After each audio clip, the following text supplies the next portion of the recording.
안녕하세요. 우리 다음 청소년 친구들, 우리 잘 지내고 있나요? 요즘 코로나 때문에 밖에도 잘 못 나가고, 그래서 학교나 학원 다닐 때 해보고 싶었던 것들, 하루 종일 게임도 실컷 해보고 투부도 봐보고 취미생활도 다 해보고 있을 텐데 이제 슬슬 지겹기도 하고 뭘 해야 될지도 모르겠죠. 그래서 우리 전도사님이 친구들에게 선물을 보냈는데 혹시 선물 다 받았나요? 그 선물이 뭐죠?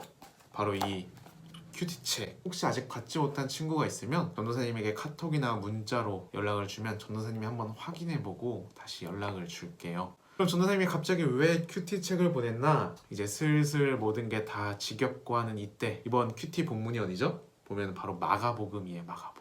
그래서 전도사님과 함께 이 마가복음을 7주 동안 여행을 하면 좋을 것 같다라고 생각이 들어서 이렇게 영상을 찍게 되었어요. 먼저 이 마가복음이라는 책은 어떠한 책일까요? 우리가 복음서를 읽을 때면 드는 궁금증이 있죠. 복음서는 왜 4개나 되는 걸까? 복음서의 저자들은 각자의 목적에 따라 같은 이야기를 다른 방식으로 풀어가고 있어요. 특히 우리가 함께 살펴볼 이 마가복음은 섬기러 오신 예수님, 그리고 진정한 왕으로서의 예수님을 보여주고 있죠. 뿐만 아니라 이러한 예수님을 끝까지 제대로 이해하지 못하는 사람들과 제자들의 모습까지도 보여주고 있어요. 그래서 우리는 마가복음을 읽어가며 우리의 열심이 때로는 왜곡된 신앙과 욕심으로 가득 찰 때 오히려 예수님으로부터 멀리 떨어지게 된다라는 그 위험한 사실을 알 수가 있어요. 그러면 이러한 마가복음의 전체적인 큰 그림, 전체적인 그림은 어떻게 될까요? 자, 이 마가복음은 예수님의 정체성을 밝히는 말씀과 이에 따른 3개의 장면으로 이루어져 있어요. 첫 번째는 뭐냐면 예수님께서 갈릴리와 그 주변 지역에서 사역하신 이야기로 그 온갖 사람들이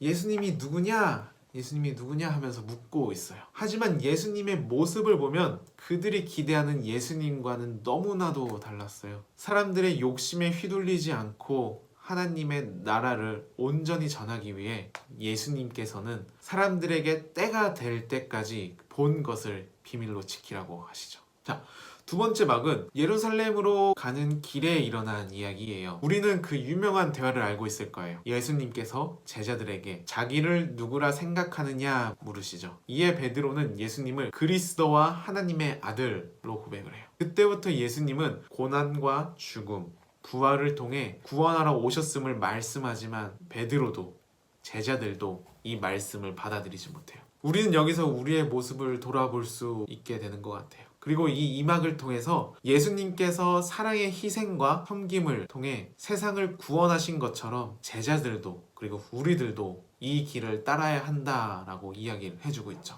마지막인 이 3번째 막은 예루살렘에서 일어난 일이에요. 예수님께서는 하나님의 말씀을 떠나버린 예루살렘의 지도자들을 책망하시고 계속해서 말씀하신 것처럼 고난을 받으시고 십자가에 죽으시고 부활하시죠.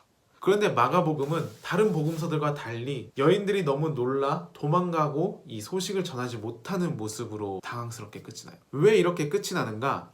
마가는 마가복음을 읽고 있는 우리들에게 질문을 던지고 있는 거예요. 십자가에 달리신 예수님이 정말 당신의 메시아가 맞는지, 제자들처럼 도망갈 것인지, 아니면 이 기쁜 소식을 다른 이에게 전할 것인지, 이게 마가복음의 전체적인 큰 그림이에요.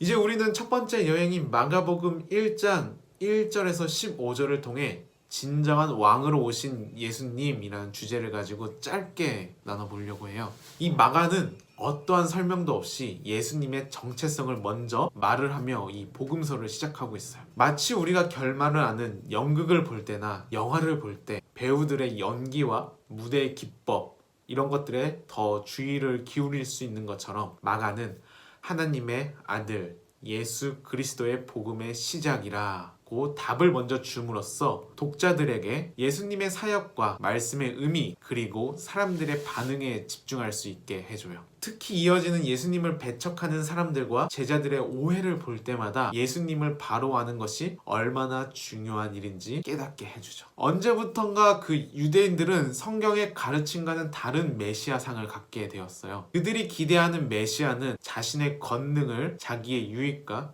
자기 백성 중에도 의로운 사람만을 위해 또 원수를 물리치기 위해서만 사용하는 존재였어요. 그 메시아가 이스라엘을 로마의 압제에서 구해줄 뿐만 아니라 스스로 의롭다 여기던 바리새인들과 사두개인들을 누구보다 높여줄 것이기 때문에 날마다 그 기대는 커져갔어요. 그러나 이 마가가 복음으로 선포한 예수님은 그러한 왕이 아니셨죠. 그분은 다른 사람들이 바라던 메시아보다 작으신 분이었어요. 의인이 아니라 죄인을 구하러 오셨고 자기의 목숨을 구원하기보다는커녕 오히려 내어주고 빼앗기신 분이죠. 그리고 자기를 높이러 오시지 않고 도리어 섬기러 오셨어요.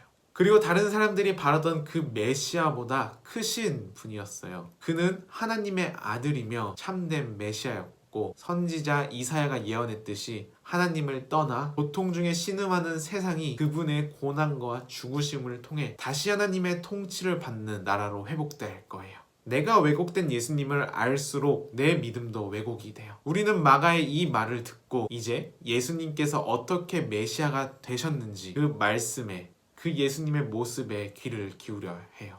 그런 의미에서 방금 나눈 이 일과는 앞으로의 여행을 위한 스포일러 또는 그 나침반이라고 이야기를 할 수 있어요. 오늘 함께 나눈 이 말씀을 전도사님이 그 카카오톡 플러스 친구 보면은 영상 밑에 누구나 쉽게 보고 이해할 수 있도록 카드로 만들어 놨어요. 그리고 그 카드를 넘기다 보면 마지막 두 장은 하나는 전도사님이 문제를 냈고 하나는 전도사님이 질문을 했는데 이에 대한 답을 적어서 그 청소년주일학교 카카오톡 플러스 친구에게 채팅으로 보내주거나 아니면 전도사님한테 문자나 카톡으로 보내주면 전도사님이 다 저장을 해놨다가 성실하게 참여해준 친구들에게 정말 큰 아주 좋은 선물을 준비해 놓고 있겠습니다.